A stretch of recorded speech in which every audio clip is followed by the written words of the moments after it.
I'm sure you are equal to the task. Yeah. Madam Speaker, yesterday afternoon, it must have come to the attention of members, perhaps some members, of some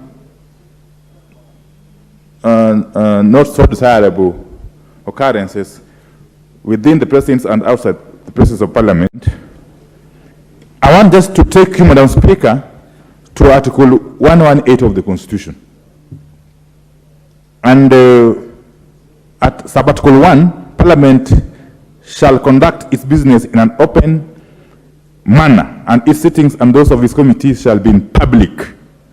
At B, it will also facilitate public participation and involvement in the legislative and so on and so forth.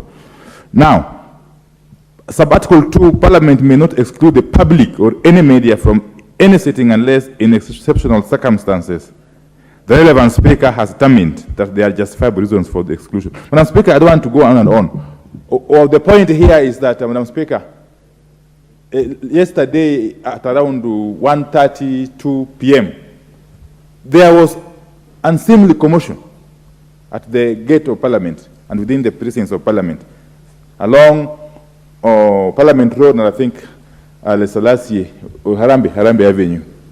Madam Speaker, to an extent that the police were firing teargas canisters, whose effect actually permeated the presence of Parliament, including my own office, and affected my own staff and everybody else. Madam Speaker, what I've been briefed is that some members of the public, I think in anticipation of the debate on the finance bill, had come to Parliament, to the presence of Parliament at the gate, to, of course, either show solidarity with the members of Parliament or express their feelings about the bill, Madam Speaker. They were essentially, I think, picketing within the meaning of picketing under Article 37 of the Constitution.